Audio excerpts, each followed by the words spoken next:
Movie की शुरुआत में एक लड़के को दिखाया जाता है जिसका नाम डेविड होता है और उससे एक मर्डर हो जाता है। साथ ही वहाँ पुलिस भी पहुंच जाती है। डेविड पुलिस को देख के भागना शुरू कर देता है और जंगल में पुलिस से बच के निकल जाता है। वो भागता हुआ एक जगह पहुंचता है जहाँ एक अंडर कंस्ट्रक्शन बिल्डिंग में एक आदमी कुछ खोद रहा होता है। डेविड उसे देख के दीवार के पीछे छुप जाता है और वो अपना काम खत्म करके वहां से निकल जाता है। अगले सीन में दिखाया जाता है कि 4 अक्टूबर 2015 की रात 3 बजे डेविड अपने घर पहुंचता है और अपनी वाइफ को कहता है कि जरूरत की चीजें उठाओ और यहाँ से निकलो। वो लोग अभी चीजें इकट्ठी कर ही रहे होते हैं कि बाहर पुलिस पहुंच जाती है और डेविड को अरेस्ट करके साथ ले जाती है। अगले सीन में विजय को दिखाया जाता है जो सोया हुआ जागता है और उसका पड़ोसी अपनी वाइफ जेनी से झगड़ा कर रहा होता है। वो उसे मारने वाला होता है कि इतने में विजय की वाइफ विजय को कहती है कि चलो जेनी की हेल्प करें। वो दोनों वहां जाते हैं और जेनी उन्हें बताती है कि उसका हस्बैंड हर वक्त दारू के नशे में धुत रहता है, अभी भी दारू के लिए पैसे मांग रहा है और मैंने मना किया तो मुझे मार रहा है। विजय आगे बढ़ के उसके हस्बैंड को समझाने की कोशिश करता है और उसे कहता है कि ये सब बंद करो। जेनी का हस्बैंड विजय पे हमला करता है लेकिन विजय उसे धक्का देके पीछे फेंक देता है और उसे कहता है कि मैं कानून की इज्जत करता हूँ वरना तुझे यहीं सबक सिखाऊं। जिसके जवाब में जेनी का हस्बैंड विजय को कहता है कि मैं नहीं, सारा गोवा जानता है तुम कानून की कितनी इज्जत करते हो। 2 और 3 अक्टूबर की रात को क्या हुआ था ये सबको पता है। अब 2 और 3 अक्टूबर की रात को क्या हुआ था ये अभी तक नहीं बताया जाता। इसके बाद विजय उसकी वाइफ को कहता है कि तुम उसकी पुलिस में कंप्लेन करो वरना ये रोज तुम्हें ऐसे ही मारेगा, और वहां से चला जाता है। अगले सीन में दिखाया जाता है कि विजय एक स्टोर पे जाता है और उससे पूछता है कि मेरा कितना बिल हुआ।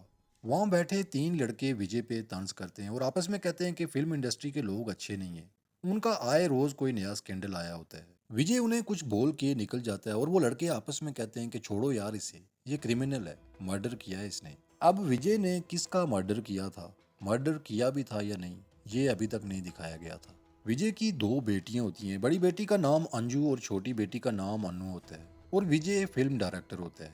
विजय ने अपनी आधी जमीन बेच के अपना थिएटर स्टार्ट किया होता है और वो एक नई मूवी पे काम कर रहा होता है। अगले सीन में दिखाया जाता है कि विजय के ऑफिस में एक आदमी आता है उससे मिलने जिसका नाम महेश देशमुख होता है और वो विजय को कहता है कि हमें लंदन से यहाँ आए 2 हफ्ते हो गए, हम हर साल यहाँ आते हैं, और उससे रिक्वेस्ट करता है कि प्लीज मुझे बता दो साइम की बॉडी किधर है, हमें उसकी अस्थियां बहानी है। और साथ विजय को कहता है कि तुम मुझ पे भरोसा करो, मैं किसी को कुछ भी नहीं बताऊंगा, मीरा को भी नहीं।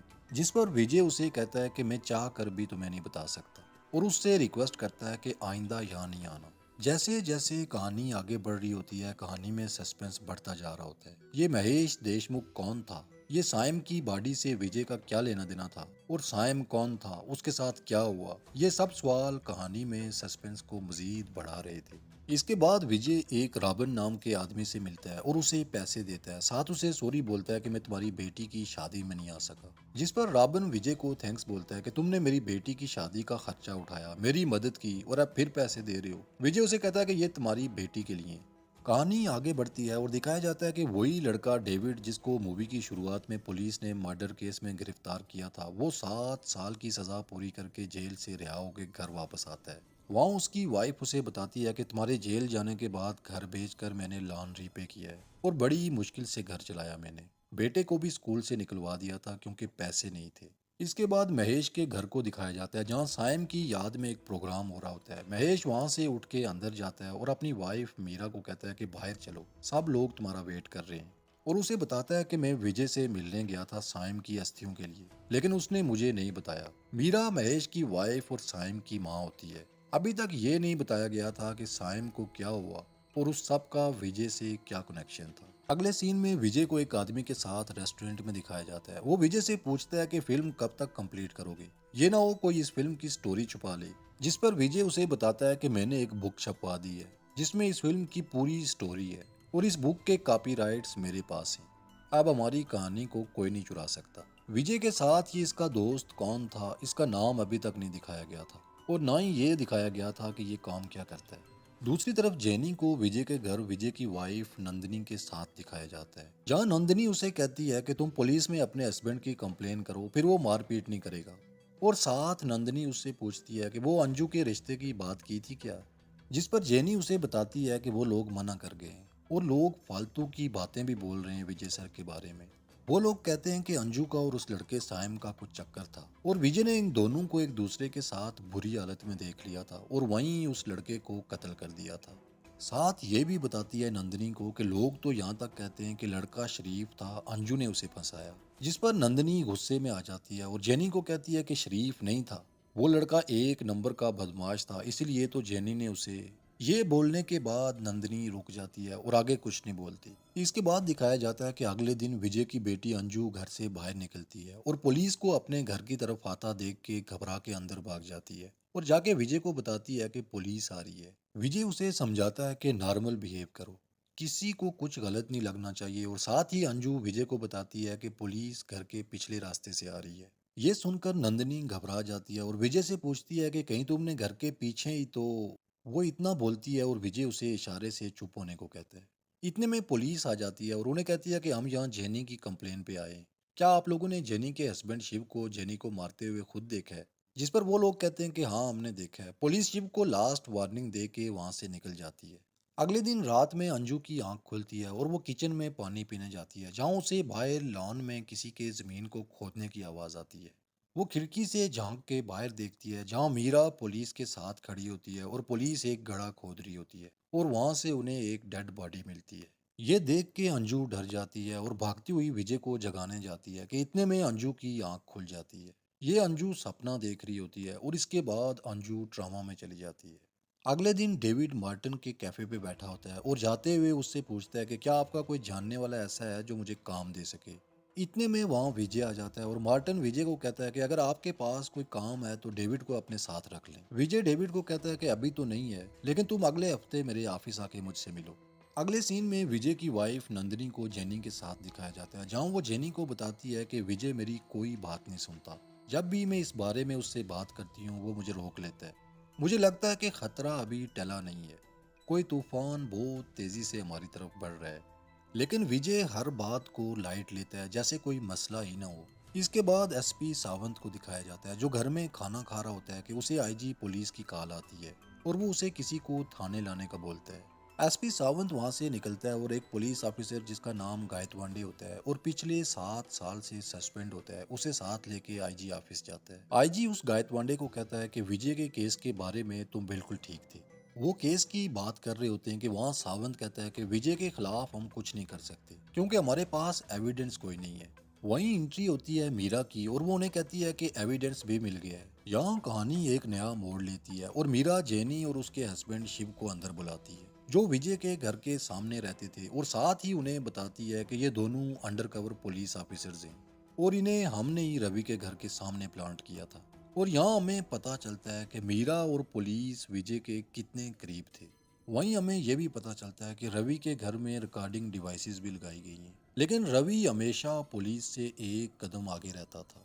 रवि ने अपने घर में उस बॉडी के बारे में बात करने से सबको मना कर रखा था, और बॉडी कहाँ दफनाई थी रवि ने यह भी घर में किसी को नहीं बताया था। वहीं जेनी उन्हें नंदिनी की एक रिकॉर्डिंग सुनाती है, जहां नंदिनी जेनी से बात करते हुए उसे बता रही होती है कि बॉडी विजय ने यहाँ से शिफ्ट कर दी थी मर्डर के अगले दिन ही, लेकिन कहाँ की उसका हमें नहीं बताया आज तक। यहाँ पुलिस को ये तो पता चल जाता है कि मर्डर किसने किया और बॉडी कब शिफ्ट हुई। अब बस उन्हें पता करना था कि बॉडी कौन सी जगह दफनाई गई है, ताकि सबूतों के साथ विजय को अरेस्ट किया जाए। यहाँ पुलिस ये फैसला करती है कि हम 4 अक्टूबर की रात को किसी ने विजय को देखा या नहीं ये वहाँ के लोगों से पूछेंगे। फिर वो जाते हैं और लोगों से पूछते हैं, लेकिन किसी को कुछ पता नहीं होता। वहीं एक आदमी उन्हें बताता है कि मैंने उस रात विजय की गाड़ी को देखा था, लेकिन ये नहीं पता कि वो किधर गया या किधर से आ रहा था। मैंने उसे उसके घर आते हुए देखा था रात 3 बजे।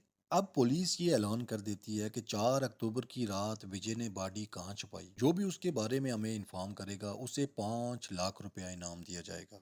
अगले सीन में दिखाया जाता है कि मार्टिन के रेस्टोरेंट पे डेविड नाश्ता कर रहा होता है कि वहीं विजय भी आ जाता है। विजय डेविड को देख के उसे सॉरी बोलता है कि यार मैं बिजी था, तुम्हारी जॉब के बारे में भूल ही गया। वहीं डेविड उसे थैंक्स बोलता है और साथ उसे बताता है कि मुझे जॉब मिल गई है। विजय वहां से चला जाता है और कैफे में बैठे कुछ लड़के विजय के मर्डर केस के बारे में बात कर रहे होते हैं कि पुलिस ने अनाउंस किया है कि 4 अक्टूबर की रात को विजय ने बॉडी कहाँ छुपाई। इसके बारे में जो भी इन्हें बताएगा उसे 5 लाख इनाम मिलेगा। डेविड वहीं बैठा ये सब सुन रहा होता है। यहाँ कहानी एक नया मोड़ लेती है जब डेविड को याद आता है कि 4 अक्टूबर की रात को जब वो मर्डर करके भागा था तो रास्ते में एक बिल्डिंग में जो आदमी कुछ खोद रहा था वो विजय ही था।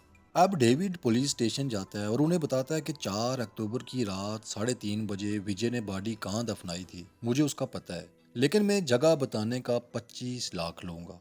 पुलिस उसे मारती है लेकिन वो नहीं बताता और कहता है कि पहले पैसा दोगे फिर बताऊंगा, और अगर मेरी खबर गलत निकली तो मुझे जेल में डाल देना। जब पुलिस को यकीन हो जाता है कि डेविड को जगह का पता है तो मीरा उसे पैसे लाके दे देती है, और डेविड पैसे लेके जाते हुए उन्हें बताता है कि बॉडी यहीं पुलिस स्टेशन की बिल्डिंग के नीचे दफनाई गई है जहां आप लोग बैठे हैं। और फिर उन्हें सब बताता है कि मैंने उस रात विजय को यहाँ कैसे देखा था, लेकिन मुझे नहीं पता था कि वो कुछ ऐसा वैसा कर रहा है यहाँ, और मैं उसी रात गिरफ्तार हो गया था।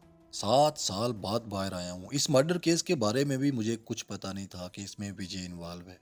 इसके बाद पुलिस कोर्ट में एप्लीकेशन देती है और उन्हें 24 घंटे के अंदर अंदर बिल्डिंग को खोदने की परमिशन मिल जाती है। अगले दिन बिल्डिंग का वो हिस्सा तोड़ के नीचे खुदाई की जाती है और वहां से साइम की बॉडी मिल जाती है।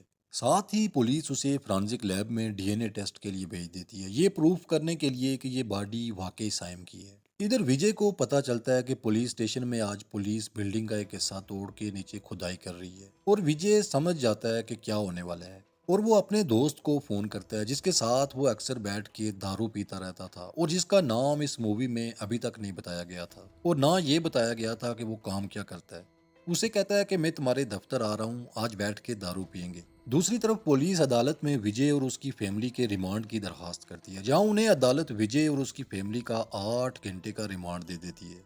अगले दिन विजय नंदिनी और अपनी बेटियों को लेके पुलिस स्टेशन जाता है, जहां सबसे पहले उन्हें जेनी और उसके हस्बैंड शिव से मिलाया जाता है, जो अंडरकवर ऑफिसर थे और विजय के घर के सामने रहते थे। यहाँ इन दोनों को देख के नंदिनी और विजय भी हैरान हो जाते हैं और समझ जाते हैं कि पुलिस उनको कितने करीब से देख रही थी।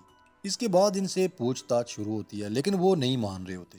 फिर मीरा एक आइडिया देती है जिसके बाद विजय को अंदर रूम में ले जाया जाता है और उसके सामने उसकी वाइफ नंदिनी और उसकी बेटियों को टॉर्चर किया जाता है।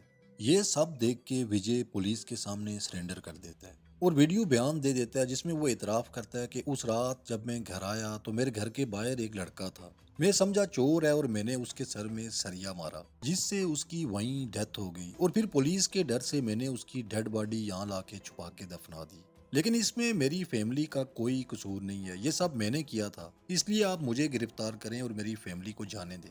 यूं विजय को गिरफ्तार कर लिया जाता है और उसकी फैमिली को छोड़ दिया जाता है।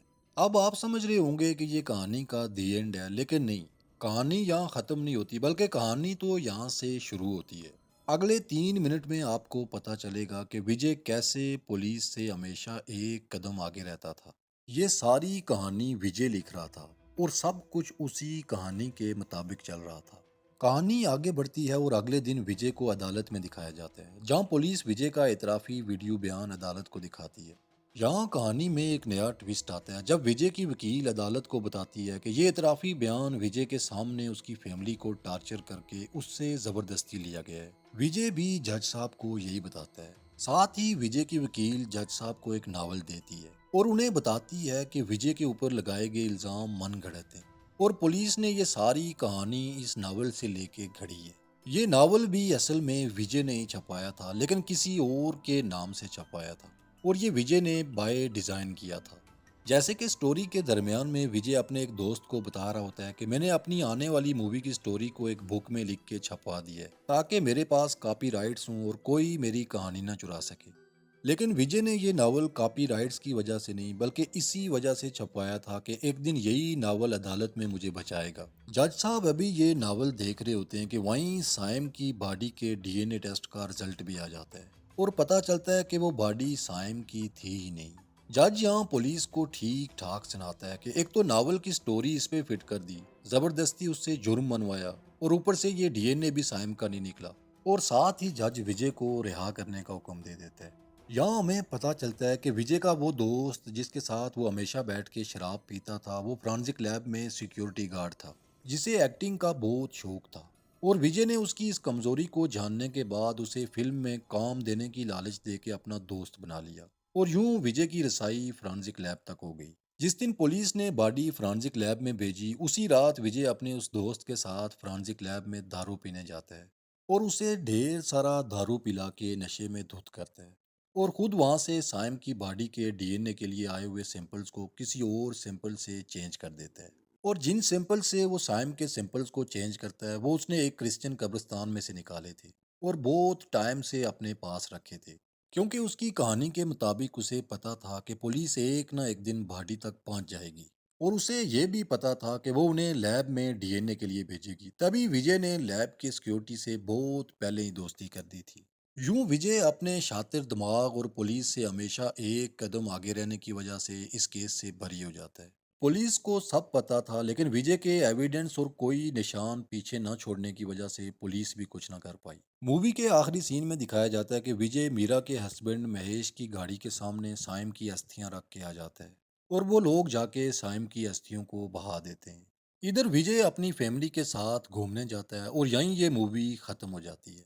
लेकिन मीरा के बेटे साइम का मर्डर क्यों हुआ, वो विजय के घर क्या करने गया था, उसका विजय की बेटी से क्या ताल्लुक था, ये सब इस मूवी में नहीं दिखाया गया।